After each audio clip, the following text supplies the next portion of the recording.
Print and electronic media పాత్రికేయ మిత్రులందరికీ నా హృదయపూర్వక ధన్యవాదాలు. వారు ప్రెస్ మీట్ను కూడా కాసేపు ఆపి నాకు ఇచ్చినటువంటి సురేష్ గారికి, నాకు ఈ హెల్ప్ చేసినటువంటి సతీష్ గారికి, నాయకులు లక్ష్మణ్ గారికి, మీ అందరికీ నా నమస్కారాలు. మిత్రులారా, ముందుగా ఎన్నో ఏళ్లుగా ఎదురు చూస్తున్నటువంటి ప్రభుత్వ అవార్డులు, నంది అవార్డులు, ఇవాళ తెలంగాణలో గద్దర్ ప్రజాయుద్ధం ఒక గద్దర్ అవార్డులు పేరిట సీఎం రేవంత్ రెడ్డి గారి గవర్నమెంటు ప్రకటించడం మామూలు ఆనందం కాదు, వెరీ వెరీ హ్యాపీ. అంటే ఇండస్ట్రీ యొక్క ఉనికిని గుర్తించి గౌరవించినందుకు సీఎం రేవంత్ రెడ్డి గారికి, వారి టీంకి నా నమస్కారాలు. అలాగే జాతీయ అవార్డు గ్రహీతలకి, పైడి సురేష్ గారు, జయరాజ్ గారి అవార్డులకి, కాంతారా గారి అవార్డుకి, అవార్డు గ్రహీతలందరూ కూడా ధన్యవాదాలు చెప్తున్నా. తెలంగాణ ప్రభుత్వం ఏ విధంగా అయితే గద్దర్ అవార్డులు ప్రకటించిందో, అలాగే ఎన్నో ఏళ్లుగా ఎదురు చూస్తున్నటువంటి నంది అవార్డులను కూడా మన చంద్రబాబు నాయుడు గారు అక్కడ ప్రకటించాలని నేను మనస్ఫూర్తిగా విజ్ఞప్తి చేస్తున్నా. ఇక ముఖ్యంగా నేను మీ పాత్రికేయ మిత్రులందరినీ ఎందుకు పిలిచానంటే, ఎందుకు విజ్ఞప్తి చేశానంటే, రీసెంట్గా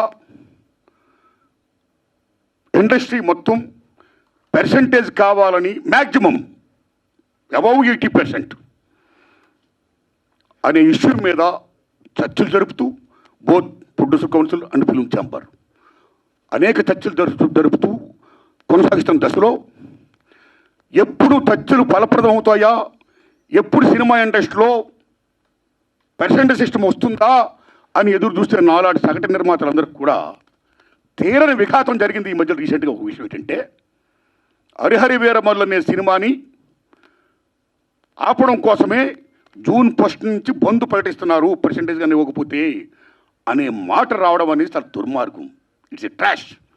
అది ఉత్తిది, అది కరెక్ట్ కాదు, అందులో కుట్ర ఉంది, ఆ కుట్రదారులు ఎవరు తెలుసుకోవాలి అని స్వయంగా పవన్ కళ్యాణ్ గారు ఆఫీస్ నుంచి రావడం అనేది, స్వయంగా సినిమాటోగ్రఫీ మంత్రి దుర్గేష్ గారు మాట్లాడడం అనేది కరెక్ట్ కాదు.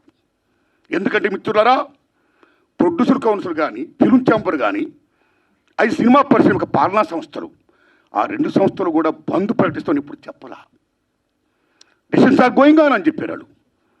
దట్ ఇంకో విషయం చెప్తున్నా మీకు, బంద్ అనేది ప్రజాస్వామ్యంలో ఒక బ్రహ్మాస్త్రం. ఎవరైనా బంద్ ప్రకటించే ముందు సినిమా ఇండస్ట్రీలో అకార్డింగ్ టు నామ్స్ 3 వారాల ముందుగా తెలియపరచాలి. ఇదిగో పలానా ఇష్యూ మీద మేము ఫైట్ చేస్తున్నాం, అది ఇంకా కొలిక్కి రాలేదు కాబట్టి మేము బంద్ ప్రకటించబోతున్నాం అనే విషయాన్ని నిర్మాతలకు 3 వారాల ముందు తెలియపరచాలి. This is norms, it's a preamble. 3 వారాల ముందు తెలియపరిస్తే రిలీజ్ డేట్ ఎవరు తెచ్చుకున్నారో, మేము రిలీజ్ డేట్ ఇచ్చుకున్నామండి, ఇంకో 2 వారాలు మేము రిలీజ్ చేస్తున్నామండి అని ప్రిపేర్ అయిన నిర్మాతలను ఇబ్బంది పెట్టకుండా ఉండడం కోసమే 3 వారాల ముందు తెలియపరచాలి according to norms. So June 1 bandh ప్రకటిస్తే, ఒకవేళ జూన్ 12 అంటే 2 వారాలు కూడా కాదు కదా, ఏ రకంగా మీకు హరిహర వీరమల్లుకి అది వర్తింపు చేస్తుందండి? అది కరెక్ట్ కాదు. పవన్ కళ్యాణ్ గారి మీద ఎవరైనా కుట్రబంటారు. తెలుగు చలనచిత్ర పరిశ్రమలో విశ్వవిఖ్యాత నట సార్వభౌమ ఎన్టీ రామారావు గారు, భారతదేశంలో ఎన్టీఆర్ మన తెలుగు జాతిని ఖ్యాతిని చేసిన మహనీయుడు. As a politician, as a CM, like this anything else. ఎంత గర్విస్తామో. తర్వాత మళ్ళీ మంచి గొప్ప పేరు తెచ్చుకొని ఈవేళ ఒక జనసేన పార్టీ పెట్టి ఈవేళ డిప్యూటీ సీఎం అయ్యారంటే వీఆర్ ప్రౌడ్ ఆఫ్ ఇట్. మన తెలుగు చిత్ర పరిశ్రమ మొత్తం అంతా గర్విస్తున్నది. Hats off to Pawan Kalyan garu, Chandrababu Naidu గారికి సెల్యూట్. మేము పవన్ కళ్యాణ్ గారిని ఏ రకంగా దుర్మానం కాము, కానీ పవన్ కళ్యాణ్ గారు ఆఫీస్ ఆ రకంగా కరెక్ట్ కాదు రావడం. ఓకే, వచ్చిందనుకోండి, ఇష్యూ వస్తే మహాత్మా గాంధీ ఏమన్నాడు, ప్రపంచ యుద్ధాలను కూడా చర్చల ద్వారా ఆపొచ్చన్నాడు ఆయన. ఒక సీఎం, ఒక డిప్యూటీ సీఎంగా మీరు అక్కడ సీఎం చంద్రబాబు నాయుడు గారితో మాట్లాడి హరిహర వీరమల్లు అనే టాపిక్ మీరు ఎత్తకుండా, ఓకే మీ ఇండస్ట్రీ కష్టాల్లో ఉన్నప్పుడు రండి, మనం సిట్టింగ్ చేసుకుందాం రండి, మాట్లాడుకుందాం రండి అని చెప్పుంటే ఒక పెద్ద రోల్ ప్లే చేసి ఉంటే, ఒక చలనచిత్ర పరిశ్రమ బిడ్డగా మిమ్మల్ని మేము ఎంత గౌరవించేవాళ్ళం సార్. ఎంత బాగుండేది సార్, ఎంత బాగుంటుంది సార్. ఆ పని చేయండి సార్ పవన్ కళ్యాణ్ గారు. ఎందుకంటే పర్సెంటేజ్ సిస్టమ్ వల్ల ఇండస్ట్రీ ఇవాళ చాలా మేలు జరుగుతుందండి. పర్సెంటేజ్ సిస్టమ్ లేకపోవడం వల్ల ఇండస్ట్రీ సగటు నిర్మాత మొత్తం కొలాప్స్ అయిపోతున్నారండి ఇవాళ. మీరు నమ్మండి sir. Why? Because all malls, PVRs మొత్తం ఇలాంటివన్నీ వచ్చేసిన తర్వాత సింగిల్ థియేటర్స్ ఇవాళ ఉనికి లేకుండా పోతుందండి. తెలంగాణ 500 ఉన్న సింగిల్ థియేటర్లు ఇవాళ 200 చిల్లరకు వచ్చేసాయి. ఆంధ్రప్రదేశ్ 500 పైన ఉన్న సింగిల్ థియేటర్ 300 పైసలకు వచ్చాయి. సింగిల్ థియేటర్ లేకపోతే యొక్క ప్రేక్షకుల పరిస్థితి ఏమిటి? ఇవాళ మాల్స్లోని ఆటల్లోని ఇక్కడ ఆర్ నారాయణమూర్తి గారు 2019 నుంచి 24 దాకా వైసీపీకి అతి దగ్గరగా పోసాని కృష్ణమురళి గారు ఆయన చిన్న సినిమా నిర్మాతల కోసం ఆ మీటింగ్లో చిరంజీవి గారు, ప్రభాస్ గారు, పెద్దవాళ్ళందరూ వెళ్తే చిన్నవాళ్ళ తరపున వాళ్ళనే పిలిచారు, మమ్మల్ని ఎవరిని పిలలేదు. ఎందుకంటే చిన్నవాళ్ళకి ఆశా దీపంగా చిన్నవాళ్ళ కోసం ఫైట్ చేసే విధంగా మీరిద్దరూ ఉన్నారని పోసాని కృష్ణమురళి గారిని ఆయన్ని పిలిచారు. ఓకే, ఆ రోజు మొత్తం 1/2 కిలోమీటర్ అందరినీ నిలబడి మాట్లాడిచ్చారు. ఇవన్నీ జరిగిన విషయాలన్నింటిలో కూడా హీరోలు అందరినీ చూసాం. చిరంజీవి గారిని అవమానపరిచినప్పుడు ఆ రోజు ఈ ఆర్ నారాయణమూర్తి గారు ఏమయ్యారని అడుగుతున్నా. చిరంజీవి గారిని ఆ మీటింగ్లో అవమానపరిచినప్పుడు మళ్ళీ ఈ పెద్ద మనుషులంతా మీ సమక్షంలో ఈ హీరోలందరినీ, అగ్ర హీరోలందరినీ, రాజమౌళి గారిని అందరినీ అవమానపరిచినప్పుడు 1/2 కిలోమీటర్ నడిపించి భోజనం పెట్టకుండా బయటకు పంపించినప్పుడు, చిన్న సినిమా నిర్మాతలకు 5వ షో ఇప్పించలేనప్పుడు, చిన్న సినిమా నిర్మాతకి అసలు కిందన 20% ఆక్యుపేషన్ ఇప్పించలేనప్పుడు, గాంధీ గారి టికెట్ అని మీరు చెప్పిన మాట, ఆ గాంధీ గారి టికెట్ జగన్మోహన్ రెడ్డి గారి టైంలో ఇప్పించినప్పుడు, మీరు కేసీఆర్ గారి టైంలో ఇప్పించినప్పుడు, ఆ రోజు ఆర్ నారాయణమూర్తి గారు మీరు వాళ్ళందరికీ దగ్గరగా ఉన్నారు. అతి దగ్గర వ్యక్తిగా కేసీఆర్ గారికి, అతి దగ్గర వ్యక్తిగా జగన్మోహన్ రెడ్డి గారికి, అతి దగ్గర వ్యక్తిగా ఇప్పుడు ఎవరైతే మీతో ప్రెస్ మీట్ పెట్టి ఇచ్చారో, ఒక టీవీలో లైవ్లో పెట్టి చూపించారో, ఆ పెద్ద మనుషులు ఎవరో నాకు తెలుసు, మీకు తెలుసు, అందరికీ తెలుసు. ఏ పార్టీ మిమ్మల్ని మాట్లాడిచ్చిందో, ఏ పార్టీ మిమ్మల్ని పవన్ కళ్యాణ్ గారిని తిట్టమని చెప్తుందో, ఏ పార్టీ మీకు ఈ విషయాలన్నీ చెప్పిందో అన్నీ మాకు తెలుసు.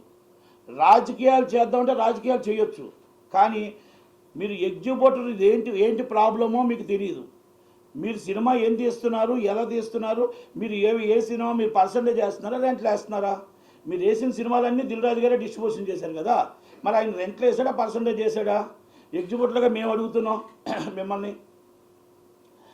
పవన్ కళ్యాణ్ గారిని మాట తప్పు అన్నారు, మీరు ఆల్రెడీ దుర్గేష్ గారు తప్పు అన్నారు.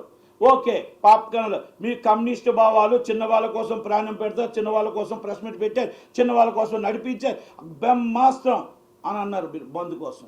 బాగుంది, కానీ మరి పాప్కార్న్ 500 రూపాయలు అమ్మినప్పుడు అడగలేదే?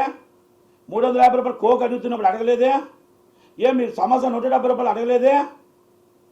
రెంటల్ ఇష్టం బుక్ మై షోలో డబ్బులు మా వాళ్ళకి ఎగ్జిక్యూటివ్కి వెళ్తున్నాయి కదా, మరి అడగలేదే? లీజు ఓనర్లుగా తీసుకొని మోనోపాల్ చేస్తున్నా అడగలేదే? పవన్ కళ్యాణ్ గారి మాటలు మీకు గుర్తొచ్చే గుత్తాధిపత్యం వద్దంటే మరి మీకు రాలేదా? 2020 జగన్మోహన్ రెడ్డి గారు ఉన్నప్పుడు జగన్మోహన్ రెడ్డి గారు మరి ఆహో ఏం చేశాడండి? ఏం నిలబెట్టాడు నిర్మాతలకి? ఏం వెలగబెట్టారు మీరు అందరూ? 5వ షో ఏమైంది మా చిన్న సినిమా నిర్మాతలది? ఏమైంది? మేము మొత్తం టోటల్గా ఆక్యుపేషన్ 20% ఏమైంది? మరి ఆ రోజు ఎందుకు మాట్లాడలేకపోయారు? ఈ రోజు దాకా మీరు మాట్లాడలేకపోయారు. ఎందుకంటే ఈ గుత్తాధిపత్యానికి మీరు సపోర్ట్ చేస్తున్నారు కాబట్టి, ఈ గుత్తాధిపత్యానికి మీరు మద్దతు పలుకుతున్నారు కాబట్టి ఈరోజు మాట్లాడిన మాటలు మీకు కూడా తెలుస్తాయి లేవో నాకు తెలియట్లేదు. ఆర్ నారాయణమూర్తి గారు మీరంటే అభిమానం, మీరంటే నాకు ఫ్రెండు, అన్నీ కూడా నాకు ఉన్నాయి. గురుగారి దగ్గర నుంచి వచ్చాం, కానీ మీ భావాలు మారాయి. పేదవాడి నోటు మాట నుంచి గొప్పవాడి నోటు మాటకి మీరు మద్దతు పలుకుతున్నారు. కార్పొరేట్ కంపెనీకి మద్దతు పలుకుతున్నారు. మీరు పేదవాడి బతుకుని రోడ్డు మీద పెట్టిన 25 సంవత్సరాలు జగన్మోహన్ రెడ్డి ఏమయ్యాడు? కేసీఆర్ గారు ఏమయ్యారు?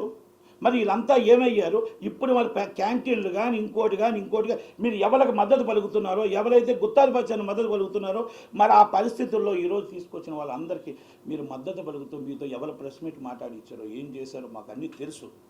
కానీ నేను ఈ మాట మాట్లాడదలుచుకోలేదు. కానీ నేను ఒక్కటి మాత్రం చెప్తున్నా, మీరు ఆ రోజు తీసుకెళ్ళినప్పుడు మీరు ఏమి మా చిన్న సినిమా నిర్మాతలకు మీరేం సాయం చేశారు? ఆయన తిట్టులు రాయుడు పోసాని కృష్ణమురళి మీరు ఏం సాయం చేశారు? మీరు ఏం సాధించారు? ఏం సంపాదించారు? చిన్న నిర్మాతల కోసం మేము చిన్న ఎగ్జిక్యూటివ్ నిర్మాతల కోసం మేము కాపాడాము అని చెప్పడం కోసం మీరు ఒక్క మాట చెప్పండి. చేసింది ఏంటో తెలుసా? చిరంజీవి గారిని తీసుకెళ్ళి అవమానపరిచారు, మీరు ప్రభాస్ గారిని హీరోలు తీసుకెళ్ళి అవమానపరిచారు, జగన్మోహన్ రెడ్డి గారు కాలు దగ్గర నించోబెట్టారు, చిన్న సినిమా నిర్మాతల పేర్లు చెప్పి మోసం చేశారు. ఇది వాస్తవం కాదా? ఏమి అది కాదు, ఈరోజు మీరు ప్రెస్ మీట్ పెట్టారు. ప్రెస్ మీట్ పెట్టినప్పుడు ఏమి మీ 20% ఆక్యుపేషన్ 5 సంవత్సరాలు ఏమైంది? 10 సంవత్సరాలు తెలంగాణలో ఏమైంది? 20% చిన్న సినిమా మీరు గాంధీ గారి క్లాస్ మీరే చెప్పారు కదా, ఆ గాంధీ గారి క్లాస్ ఏమైంది? మల్టీప్లెక్స్ ఏమైంది? సింగిల్ స్క్రీన్స్ ఏమైంది? మరి ఈరోజు 5వ షో 15 సంవత్సరాల నుంచి మాకు చిన్న సినిమాలకు 5వ షో అడుగుతున్నాం కదా, మరి ఏమైంది? మీ ఆధ్వర్యంలో మేము 300 రూపాయల పాప్కార్న్ అమ్మొచ్చా? 300 రూపాయల కూల్ డ్రింక్ అమ్మొచ్చా? 170 రూపాయల సమోసా అమ్మొచ్చా? బుక్ మై షోలో డబ్బులు తీసుకుంటుంది మరి ఎవరు? మరి ఎన్ని ఎవరు? మరి అది ఎగ్జిబ్యూటర్, నిజమైన ఎగ్జిబ్యూటర్ కోసం ఎవరు మాట్లాడలేదు. ఎగ్జిబ్యూటర్ బ్రహ్మాస్త్రం బంధు. ఎస్ రైట్, బ్రహ్మాస్త్రం పెట్టింది ఎగ్జిబ్యూటర్ కాదు, బ్రహ్మాస్త్రం చెప్పింది ఎగ్జిబ్యూటర్ కాదు. కొంతమంది కుట్రదారులు. మీరు హరిహర వీరమల కోసం లేదు, పవన్ కళ్యాణ్ గారు మా తప్పు మాట్లాడారు, తప్పు. ఆయన ఇంకోటి కూడా అన్నారు. మీరు ఏమన్నారు? మీరు పవన్ కళ్యాణ్ గారు మమ్మల్ని అందరూ వచ్చి ప్రాబ్లం సాల్వ్ చేసి ఉంటే ఏం ప్రాబ్లం ఉందని సాల్వ్ చేయాలి? ఏం ప్రాబ్లం ఉందని సాల్వ్ చేయాలి చెప్పండి? గవర్నమెంట్లో 2 కూర్చొని వాళ్ళిద్దరూ మామూలుగా ఏమైనా ఉంటే ఇంటర్నల్గా మాట్లాడతారు తప్ప ఇది ఛాంబర్ కౌన్సిల్ చేసే విషయం. మీరు అది కూడా మీకు తెలియదా? ఆర్ నారాయణమూర్తి గారు ఓకే, గద్దర్ గారు అవార్డ్స్ కోసం మీరు స్వాగతం పలికారు, సంతోషించాం, అన్నీ బాగానే ఉన్నాయి. దాంట్లో కూడా కొన్ని వన్ సైడ్ జరిగాయి, మరి దాంట్లో కూడా మీరేం మాట్లాడలేదు, తప్పేం లేదు. కానీ పకటబందీగా పర్టికులర్గా దీంట్లో పవన్ కళ్యాణ్ గారి పేరు ఎందుకు ఎత్తారు? మీరు దుర్గేష్ గారి పేరు ఎందుకు ఎత్తారు? ఆ గవర్నమెంట్ మీద మీరు ఎందుకు ఈరోజు మీరు తప్పుగా మాట్లాడారు? నేను 5వ షో మీరు ఏమైనా 5 సంవత్సరాలు జగన్మోహన్ రెడ్డి గారు ఇచ్చారా? 5 రూపాయల టికెట్ అమ్ముతుంటే మీ జగన్మోహన్ రెడ్డి గారు దాంట్లో పవన్ కళ్యాణ్ గారి టికెట్ 35 రూపాయలకు అమ్మమంటుంటే ఆ రోజు మీరు ఎక్కడ ఉన్నారు నారాయణమూర్తి గారు? జగన్మోహన్ రెడ్డి గారి టైంలో 35 రూపాయల టికెట్ అమ్మమంటే ఇండస్ట్రీని రోడ్డు మీద తీసుకొస్తే మీరు జగన్మోహన్ రెడ్డి గారు ప్రత్యేకంగా మిమ్మల్ని పిలిపిస్తే ఆ రోజు మీరు ఎక్కడున్నారు? ఎక్కడ చేశారు? పవన్ కళ్యాణ్ గారు ఈరోజు ఆయన ముందుకు వచ్చి ఇండస్ట్రీ బాగుండాలి, ఇండస్ట్రీ పరిశ్రమ హోదా రావాలి, ఇండస్ట్రీ నిలబడాలి అన్న ఆలోచన చేస్తే తప్పయిందా? ఆయన ఎవరైనా తిట్టాడా? ఏ ఛాంబర్నైనా తిట్టాడా? ఏ ఛాంబర్కైనా అన్నాడా? మీరు ఆయన మీద ఎందుకు టార్గెట్ చేస్తున్నారు? కొంతమంది మాట్లాడాలి, అది మాట్లాడలేని పరిస్థితుల్లో ఎవరితో మీతో మాట్లాడిచ్చారు అది నాకు తెలుసు. రెండోది, మొన్న ఒక వ్యక్తి మాట్లాడతాడు, జనసేన నాయకుడు అంటాడు. ఆయన ఎగ్జిబ్యూటర్గా ముందు పుట్టి తర్వాత డిస్ట్రిబ్యూటర్గా